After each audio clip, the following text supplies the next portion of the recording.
Indian national developmental inclusive alliance यानी कि विपक्षी दलों का एक गठबंधन, जिसे ये नाम दिया गया, शॉर्ट फॉर्म इंडिया बनाया गया। लेकिन इस इंडी गठबंधन का मकसद था कि मोदी के विरोध में खड़ी देश की तमाम राजनीतिक पार्टियां एक साथ आएं, साथ में चुनाव लड़ें, ताकि वोटों का बंटवारा ना हो और नरेंद्र मोदी को, उनकी पार्टी को चुनाव में हराया जा सके। लेकिन जैसे जैसे अब लोकसभा चुनाव का वक्त नजदीक आया, इन विरोधी दलों के बीच ही आपसी खींचतान तेजी से आगे बढ़ती दिखाई देने लगी। कुछ ने तो घोषित तौर पर गठबंधन का ऐलान कर दिया, लेकिन चुनाव के लिए सीटों का बंटवारा नहीं हो पाया। और इसका सबसे बड़ा उदाहरण देखने को मिल रहा है महाराष्ट्र में, जहां पर अब आपसी घमासान ही इंडी गठबंधन के दलों के बीच में मचा हुआ है। दरअसल बेहद रोमांचक स्थिति सियासत की महाराष्ट्र में देखने को मिल रही है। यहां इंडी गठबंधन में है उद्धव ठाकरे की पार्टी, शरद पवार की पार्टी और कांग्रेस पार्टी। लेकिन सबसे खास बात यह कि इन पार्टियों का कुछ वक्त पहले ही वजूद कुछ जुदा जुदा था। शिवसेना अपने नाम काम के लिए जानी जाती थी, बाला साहब ठाकरे जिनके संस्थापक नेता हुआ करते थे। लेकिन उद्धव ठाकरे की पार्टी ही बाद में टूट गई और अब एकनाथ शिंदे मुख्यमंत्री हैं महाराष्ट्र के, और इसके साथ ही वैधानिक रूप से भी लड़ाई एकनाथ शिंदे ने जीत ली कि पार्टी का नाम और निशान उनके पास रहेगा।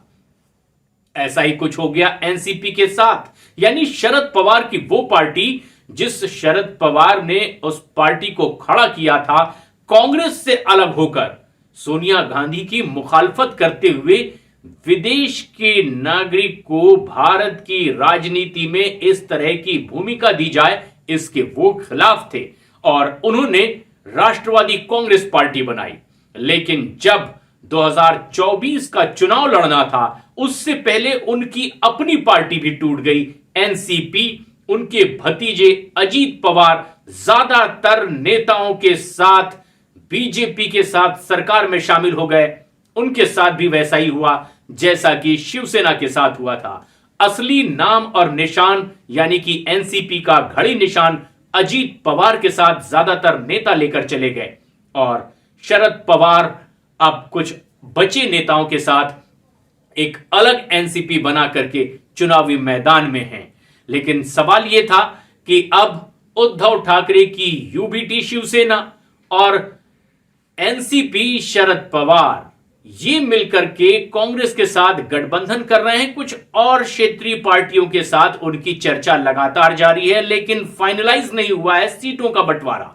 ऐसे में एक बड़ा झटका तब लगा है जब उत्तर पश्चिम मुंबई की सीट से अपने उम्मीदवार के नाम का ऐलान उद्धव ठाकरे ने कर दिया, बाकायदा कार्यकर्ताओं के बीच, जबकि सीटों का बंटवारा शरद पवार और कांग्रेस के साथ इनका हुआ ही नहीं था। और सबसे खास बात यह कि अमोल कीर्तिकर को उन्होंने अपना लोकसभा में उम्मीदवार बना दिया। लेकिन खास बात यह कि जिस सीट से उन्होंने अमोल कीर्तिकर को अपना उम्मीदवार बनाया, दरअसल उस सीट पर मौजूदा वक्त में अमोल कीर्तिकर के पिता गजानन कीर्तिकर सांसद हैं और वो उद्धव ठाकरे के साथ नहीं है, बल्कि उद्धव ठाकरे की पार्टी शिवसेना उद्धव ठाकरे की छोड़ करके अब वो असली शिवसेना एकनाथ शिंदे के साथ हैं। और ऐसे में उनके ही बेटे को उद्धव ठाकरे ने अपनी पार्टी के उम्मीदवार का ऐलान कर दिया है और तब घमासान मचता दिखाई दिया।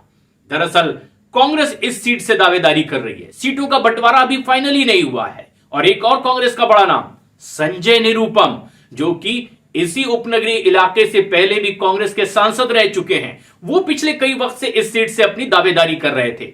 और उन्होंने उद्धव ठाकरे के उम्मीदवार ऐलान करने के बाद ट्वीट करते हुए अपना दर्द बयां कर दिया। ना सिर्फ दर्द बयां किया, बल्कि अपने ही घटक दल के साथी उद्धव ठाकरे पर बड़ा हमला कर दिया। उन्होंने कहा कि ये जो बची कुची शिवसेना है, उसके नेता ने जिस तरह से बातचीत के पहले ही अपने उम्मीदवार के नाम का ऐलान किया, ये सही नहीं है। और फिर उन्होंने ये भी बताया कि किस तरीके से एक तरह की यह वादा खिलाफी है। विवाद इससे पहले कि विरोधियों के साथ हो चुनावी मंच पर आपस में ही घटक दल उलझते लड़ते भिड़ते दिखाई दे रहे हैं। और खास बात यह कि जिन उम्मीदवारों को उतारा जा रहा है उसे लेकर के भी आपसी खींचतान पार्टियों के भीतर दिखाई दे रही है। दरअसल उद्धव ठाकरे ने ऐसा इसलिए भी किया क्योंकि ज्यादातर नेता शिवसेना का नाम और निशान, शिवसेना और धनुष बाण तीर कमान लेकर के अब सत्ता में है बीजेपी के साथ। एनसीपी भी उनकी पार्टनर है उस गठबंधन में जो महाराष्ट्र में सत्ता में।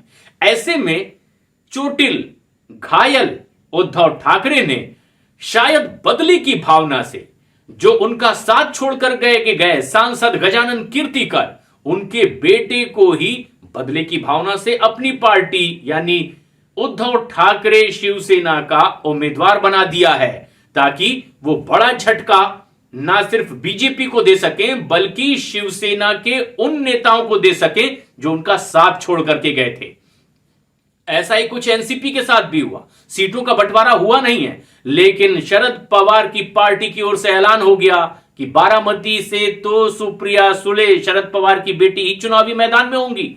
जबकि कौन कहां से सीट लड़ेगा, कौन को कितनी सीट मिलेगी, यह अभी तय नहीं हुआ है। इंडी गठबंधन के भीतर इस तरह का घमासान अब जाहिर होता चला जा रहा है क्योंकि अपने उम्मीदवारों के नाम का ऐलान ये करते चले जा रहे हैं। ऐसे में विरोधियों को ये कैसे हरा पाएंगे उस पर सवाल खड़े हों, इससे पहले इनकी अपनी एकता पर ही बड़े सवाल खड़े होने लगे हैं। और ऐसे में बहुत जरूरी है कि इसका समुचित जवाब ये पहले ही ढूंढ कर रखें।